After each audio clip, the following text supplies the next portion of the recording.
आधुनिक भारत के निर्माण में महात्मा गांधी की भूमिका अतुलनीय है। अपने पूरे जीवन में वो समावेशी, समतामूलक और विविधताओं से भरे समाज के पक्षधर रहे।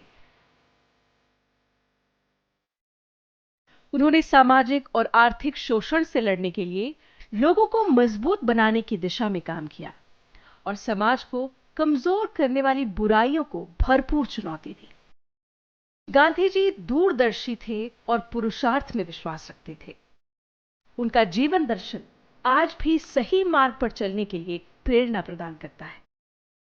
मानव जाति के लिए उनका सबसे बड़ा और सबसे शक्तिशाली योगदान सत्य और अहिंसा का संदेश है।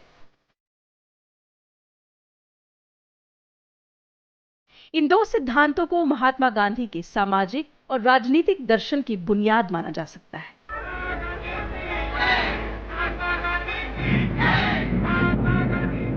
इन्हें गांधी जी ने एक ही सिक्के के दो पहलू कहा था। उनके लिए सत्य साक्षात ईश्वर था, जिसकी प्राप्ति उनके जीवन का अंतिम उद्देश्य था। उन्होंने अहिंसा को सत्य का स्वाभाविक परिणाम बताया था। वो कहते थे कि सत्य की उपेक्षा के कारण ही हिंसा, अत्याचार और अन्याय जैसी बुराइयां जन्मी हैं और सत्य ही इन बुराइयों के खिलाफ सबसे कारगर अस्त्र साबित हो सकता है। उनका विचार था कि बुराई पर बुराई, हिंसा से हिंसा और क्रोध से क्रोध पर विजय प्राप्त नहीं की जा सकती। यदि हम ऐसा करते हैं तो हम केवल आग में घी डालते हैं। और अगर अहिंसक साधनों के माध्यम से उत्पीड़न का विरोध किया जाए तो ही परिवर्तन संभव है। महात्मा गांधी के मुताबिक अहिंसा के सिद्धांत का सार प्रतिद्वंदिता को समाप्त करने के सतत प्रयास में निहित है, प्रतिद्वंदी को नुकसान पहुंचाने में नहीं। अर्थात एक अहिंसक विधि आपके प्रतिद्वंदी में सकारात्मक परिवर्तन लाने में मदद करती है, उनके मन और दिल को जीतती है और उन्हें सही बात मानने पर राजी करती है। गांधी जी के मुताबिक अहिंसा का मतलब विरोधी में भी मौजूद सत्य का सम्मान करना था। उनके लिए अहिंसा एक साधन था और सत्य उसका साध्य। दोनों को एक दूसरे से अलग नहीं किया जा सकता था। बापू ने अहिंसा के सिद्धांत के 5 आधार बताए: सम्मान, समझ, स्वीकृति, प्रशंसा और करुणा। ऐसे हम डर जाएंगे तो सचमुच यहाँ कोई हो जाए तो हमारा हाल कैसा होगा? सुनो सुनो सुनो, सब सुनो, कुछ नहीं हुआ है। चलिए शांत रहिए। जो हमारे अस्तित्व की बुनियाद है, उनका कहना था कि लोग यदि इन आदर्शों को आत्मसात करें तो दुनिया में बड़ा बदलाव लाया जा सकता है। वो अहिंसा की शक्ति को विश्वास का पहला और अंतिम चरण कहते थे। सत्य परमो धर्म, अहिंसा परमो धर्म, ये हमारे जो सूत्र हैं वो हमारी सिविलाइजेशन को, हमारे कल्चर को दर्शाते हैं। और इसीलिए गांधी जी जब कहते हैं सत्य और अहिंसा, वो इस परंपरा के 20वीं शताब्दी के सबसे बड़े ध्वजवाहक थे। शाहिर लुधियानवी की एक बहुत छोटी सी नज़्म है, उसके 2 हिस्से हैं। जंग तो खुद ही एक मसला है, जंग मसलों का हल क्या देगी। आज खून और आग बरसेगी, कल भूख और एहसास कल देगी। तो हिंसा तो अपने आप में ही एक समस्या है। हिंसा से आप कभी भी किसी भी समस्या का समाधान नहीं कर पाएंगे। गांधी जी ने आजीवन तमाम प्रयोग किए। इन्हीं प्रयोगों के सार थे सत्य और अहिंसा जैसे लोकप्रिय सिद्धांत। सत्य के मार्ग को उन्होंने सर्वोपरि माना और इसी मार्ग पर चलते हुए सत्याग्रह जैसे सिद्धांत को परिमार्जित किया, यानी आंदोलनों के माध्यम से उसे धार दी, आगे रखा। इन्हीं अनूठे सिद्धांतों ने वैश्विक स्तर पर महात्मा गांधी को शांति दूत का दर्जा दिलाया और दुनिया के तमाम बड़े नेताओं को सत्य और अहिंसा की राह दिखाई। महात्मा गांधी ने अहिंसक विचार और कार्रवाई को सत्याग्रह का नाम दिया था। सत्याग्रह को उन्होंने आत्मा बल या सत्य बल के रूप में परिभाषित किया। इस अवधारणा को आलोकित करते हुए वो लिखते हैं, ऐसा कोई भी काम जो मेरी अंतरात्मा के खिलाफ हो, उसका विरोध करने के लिए मैं आत्मा बल का उपयोग करता हूं। उन्होंने किसी भी तरह के जुल्म का विरोध करने के लिए सत्याग्रह को हथियार बताया था। और हां, एक बात और, गांधी जी के लिए अहिंसा और सिद्धांत अन्याय के खिलाफ संघर्ष में एक साधन से कहीं अधिक था। उन्होंने सत्य की खोज में लगे सभी तबकों को सत्याग्रह के साथ जोड़ने की कोशिश की, चाहे फिर उद्देश्य व्यक्तिगत हो, सामुदायिक विकास हो या फिर दमनकारी ब्रिटिश शासन के खिलाफ प्रतिरोध। उन्होंने कहा कि पृथ्वी पर कोई ऐसी शक्ति नहीं है जो इंसान को उसकी इच्छा के विरुद्ध कुछ करा सके। एक इंसान की निजी स्वतंत्रता को बनाए रखना आवश्यक है। वो कहते थे कि व्यक्ति विशेष की आजादी का हनन अंततः समाज के पतन का कारण बनता है। आप अंग्रेज राज के खिलाफ बगावत कर रहे हैं, लोग को सड़क पर ला रहे हैं, एजिटेशन कर रहे हैं। उसको उन्होंने नाम क्या दिया? सत्याग्रह। सत्य की खोज में। कौन सत्य है? जो सत्य हमारे अंदर है। तो वो आप भगवान कहिए, ईश्वर कहिए, अल्लाह कहिए, जो कहना है कहिए, वो कहे कि हमारे अंदर है और उसको बाहर निकालनी है। यानी अगर सत्य हमारे साथ नहीं है तो जो भी हमारी प्रयास रहेगी, अंग्रेज राज को हटाना है या नया भारत का निर्माण करना है, उसमें हम सफल नहीं होंगे। सत्य के आधार पर चलना है। और एक बार सत्य के आधार पर चलेंगे तो हिंसा अपने आप आपको छोड़नी पड़ेगी, क्योंकि आप दूसरे पर हिंसा कर रहे हैं तो आप अपने आप पर भी हिंसा कर रहे हैं, अपने भगवान और ईश्वर पर भी हिंसा कर रहे हैं।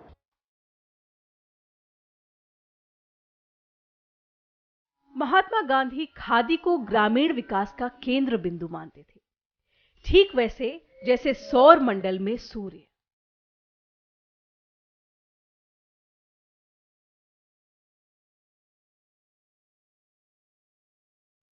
उन्होंने विभिन्न ग्रहों के रूप में स्थानीय उद्योगों को परिकल्पित किया था, जो केंद्र बिंदु से ऊर्जा लेकर जीविका का स्रोत संपन्न रखते थे। गांधी जी के लिए खादी भारतीय स्वाभिमान और आत्मनिर्भरता का प्रतीक था। खादी में वो जनता की आर्थिक आजादी देखते थे। उनका विचार था कि एक मजबूत ग्रामीण अर्थव्यवस्था दो बुनियादी लक्ष्यों को पूरा करेगी। वो मानते थे कि एक केंद्रीकृत अर्थव्यवस्था की बुराइयों को ठीक करने का एक ही रास्ता है, और वो है विकेंद्रीकरण। इसी के चलते धन और शक्ति को कुछ चंद हाथों में जाने से रोका जा सकता है। खादी इन मानकों पर खरी उतरती थी। केंद्रीकरण। इसी के चलते धन और शक्ति को कुछ चंद हाथों में जाने से रोका जा सकता है। खादी इन मानकों पर खरी उतरती थी। गांधी जी की दो चीज़ें सबसे बड़ी थी। वो ये थी कि देश स्वावलंबी हो, और स्वावलंबी का मतलब वो जीडीपी को लेकर नहीं परेशान थे। जीडीपी उनकी भाषा में नहीं रहती थी। उनका मतलब ये था कि देश के हर व्यक्ति को काम मिले और कोशिश ये रहे कि जो जहाँ है वहीं काम मिले। इसीलिए उन्होंने ग्रामोद्योग की बात किया, इसीलिए उन्होंने ये खादी की बात की, इसलिए कि उन्होंने ये कहा कि ऐसे काम हम हाथ में लें जिसमें ज़्यादा से ज़्यादा लोगों को रोज़गार मिल सके। कुछ लोग कहते हैं कि गांधी जी हैवी इंडस्ट्रीज़ के ख़िलाफ़ थे, बड़ी मिलों के ख़िलाफ़ थे। ये गलत है। गांधी जी भी जानते थे कि स्टील का निर्माण छोटे छोटे भट्टियों में नहीं होगा, लेकिन कपड़े का निर्माण गली मोहल्लों में भी हो सकता है। या आज बड़ी बड़ी फैक्ट्रियां लग गई हैं क्रॉकरी बनाने में, कुल्हड़ बनाने में, पत्तल बनाने में। आज जानती हैं बड़ी बड़ी फैक्ट्रियां लग गई हैं जिसमें लाखों लोगों को रोज़गार मिलता था। तो गांधी जी कहते थे कि चीज़ें बनेंगी वही बनेंगी, लेकिन अगर मशीन की जगह आदमी काम कर सके तो उसका भी पेट भरेगा।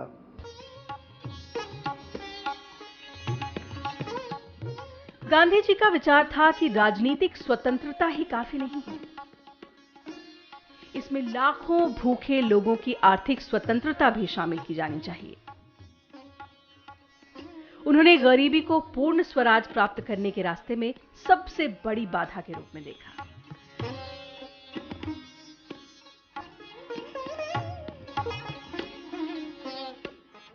उनके अनुसार गरीबी लोगों की गरिमा की भावना को कम करती है और उनकी क्षमता को बर्बाद करती है। इसीलिए वो कहा करते थे कि यह प्रत्येक देश का बुनियादी दायित्व है कि वो अपने आर्थिक व्यवस्था कुछ इस तरह करे कि जनता की जरूरतें पूरी की जा सके। उनके इसी विचार ने अंत्योदय को जन्म दिया, जिसका अर्थ है सबसे वंचित समूहों का उत्थान। आपको याद होगा कैसे उन्होंने नागरिकों से अपील की थी कि वो कतार में खड़े सबसे अंतिम व्यक्ति, सबसे गरीब व्यक्ति के बारे में सोचें और उसकी सेवा करें। गांधी जी उन उत्पीड़ित और दमित लोगों के लिए चिंतित रहते थे जिनकी पहुंच में जीवन की बुनियादी आवश्यकताएं भी नहीं थी।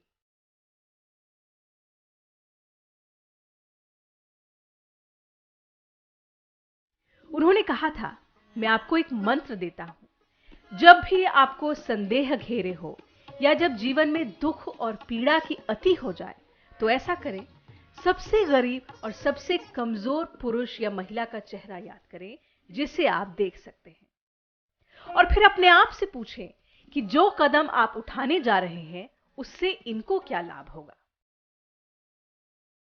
महात्मा गांधी मानते थे कि समाज का उत्थान और विकास अंत्योदय के माध्यम से सर्वोदय में निहित था, यानी समाज के सबसे कमजोर तबके के कल्याण में ही सबका भला था।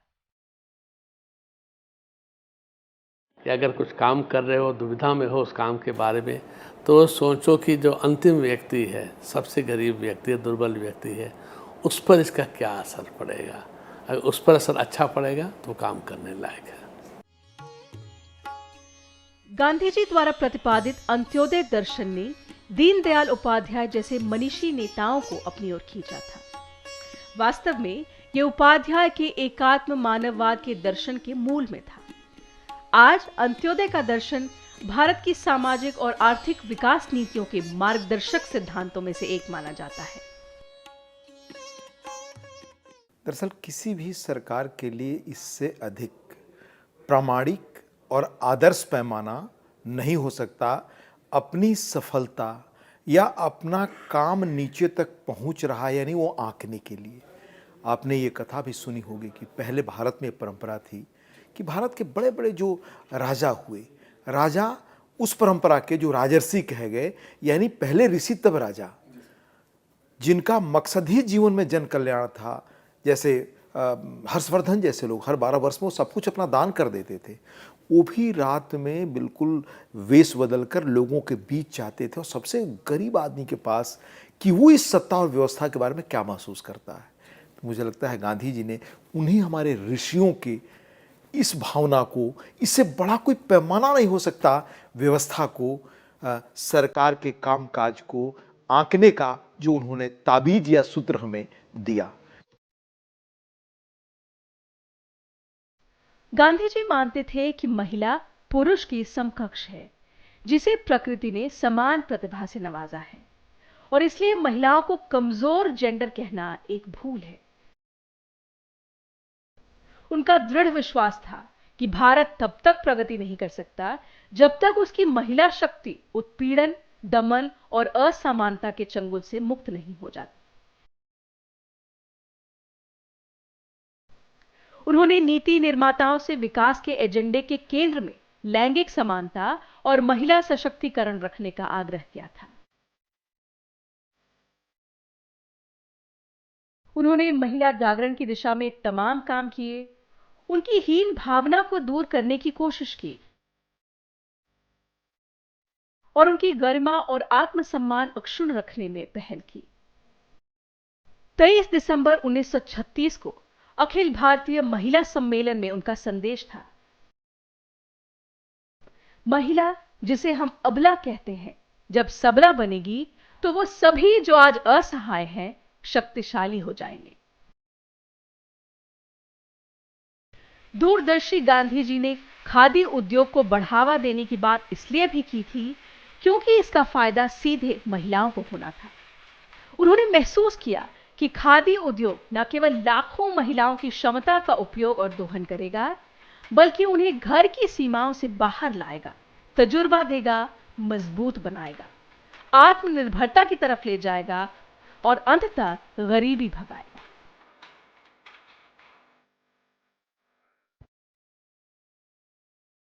इतिहासकारों के मुताबिक गांधी जी एक व्यवहारिक आदर्शवादी थे। उन्होंने कभी न ऐसा कुछ किया या ऐसा कुछ कहा जो उन्होंने पहले खुद पर ना आजमाया हो। गांधी जी झोपड़ी में रहते थे। आप कभी वर्धा जरूर जाइए, देखिए उन छोटी छोटी झोपड़ियों में, खपरेलों में, जमीन पर, नंगी जमीन पर बैठ के देश का भाग्य कैसे लिखा गया। तो अब बात करते हैं स्वच्छता की। वो जानते थे कि स्वच्छता का पालन एक स्वस्थ समाज के लिए कितना जरूरी है, पर अवाम से रूबरू होने से पहले उन्होंने इस बुनियादी सच्चाई को अपने जीवन का अभिन्न अंग बनाया। गांधी जी ने गंदगी, बीमारी और कुपोषण से होने वाले नुकसानों को करीब से देखा था और वो जानते थे कि कैसे इसके चलते हजारों भारतीय, खासकर बच्चों और कमजोर लोग खतरे में जी रहे थे। पर सबसे बड़ी मुसीबत तो महिलाओं और कन्याओं की थी, जो खुले में शौच करने को मजबूर थी। गांधी जी के लिए उनकी सुरक्षा और सम्मान का सवाल सर्वोपरि था। इससे देश की आर्थिक और सामाजिक प्रगति में भी बाधा आ रही थी। यही कारण था कि पहले उन्होंने शौच घरों की सफाई पर बल दिया और कहा कि शौच घरों को एक ड्राइंग रूम की तरह ही साफ सुथरा होना चाहिए। टोटल सैनिटेशन फॉर ऑल के नारे के साथ महात्मा गांधी ने स्वच्छता की जरूरत और गंदगी से फैलने वाली बीमारियों के बारे में जागरूकता फैलाने के लिए काम किया। साथ ही गांधी जी के लिए स्वच्छता और अस्पृश्यता ऐसे मुद्दे थे जो एक दूसरे से जुड़े हुए थे। वो उन लोगों के लिए बहुत व्यथित होते थे जो गरीबी और निम्न सामाजिक स्थिति होने के चलते मैला धोने को मजबूर थे। चलिए एक किस्सा सुनते हैं। गांधी जी तब 12 बरस के थे। एक दिन उन्हें एक सफाई कर्मचारी ऊका ने छू लिया तो उनकी मां ने उनसे नहाने को कहा। व्यथित गांधी ने मां से कहा कि ऊका गंदगी और मैला साफ करने में हमारी सेवा करता है, उसके छूने भर से मैं कैसे प्रदूषित हो सकता हूं। मां, मैं तुम्हारी अवज्ञा नहीं करूंगा, लेकिन रामायण कहती है कि रामचंद्र जी ने गुहका नामक चांडाल को गले लगाया था जिसे अछूत माना जाता था, और रामायण हमें गुमराह नहीं कर सकती है। गांधी जी के लिए स्वच्छता के मायने आम परिभाषा से कहीं अधिक थे। उन्होंने चेताया था कि एक अशुद्ध मन एक अशुद्ध शरीर और परिवेश से कहीं अधिक खतरनाक है, और मैं किसी के भी गंदे पैरों को अपने दिमाग पर नहीं चलने दूंगा। अगर 1000 महात्मा गांधी आ जाएं, 1 लाख नरेंद्र मोदी आ जाएं, सभी मुख्यमंत्री मिल जाए, सभी सरकारें मिल जाए, तो भी स्वच्छता का सपना कभी पूरा नहीं हो सकता है, नहीं हो सकता है। लेकिन अगर 125 करोड़ देशवासी आ जाएं, तो देखते ही देखते सपना पूरा हो जाए। गांधी का वो बात स्वच्छता के बारे में रखना, उस समय सबसे पहले वो कांग्रेस स्टेशन में गए, झाड़ू लिए और जाके बाथरूम साफ करना शुरू कर दिए। उस समय ये कोई सोच नहीं सकता था, अरे ऐसा आदमी बाथरूम साफ कर रहा है, तो वो तो सफाई कर्मचारी की बात है। तो उसको बाहर निकाल के अगर गांधी ने इसको रखा है, तो मेरे ख्याल से आज भी हम जो गांधी चाह रहे थे हम नहीं कर पाए। तब जो प्रधानमंत्री ने शुरू किया स्वच्छता अभियान, मेरे ख्याल से बहुत ही आवश्यक चीज़ है। आज जब हम गांधी जी की 150वीं जयंती मना रहे हैं, तो उनका संपूर्ण स्वच्छता का सपना सच होता नजर आ रहा है। आज स्वच्छ भारत मिशन के तहत देश भर में लगभग 10 करोड़ शौचालय बनाए गए हैं, जो बेमिसाल बदलाव ला रहे हैं। आज 55 करोड़ देशवासी खुले में शौच करना बंद कर चुके हैं। देश अपने स्वच्छता लक्ष्यों को पाने की दिशा में तेजी से प्रगति कर रहा है, जो सतत विकास लक्ष्य 2030 का अहम हिस्सा है। यह भी सच है कि अभी लंबा सफर तय करना है, पर यह भी सच है कि हम उस प्रगति और प्रसार की तरफ भी बढ़ रहे हैं जिसका सपना महात्मा गांधी ने देखा था। इस मंत्र पे पक्का विश्वास है मेरा। जब कभी अपने आप को शंका में घिरा पाओ तो इस परीक्षा को अपनाना। सबसे दीनहीन, गरीब, कमजोर इंसान जिसे तुमने देखा हो उसका चेहरा याद करना और स्वयं से पूछना, जो मैं करने जा रहा हूं क्या इससे उसका भला होगा? इस कदम से क्या उसे कुछ मिलेगा या नहीं? इससे क्या वो अपने भाग्य और जीवन को सुधार पाएगा या नहीं? या यूं कहो, ऐसे करोड़ों को स्वराज मिलेगा या नहीं, जो तन और मन की भूख से तड़प रहे हैं, जिनके पेट भी खाली है और हृदय भी।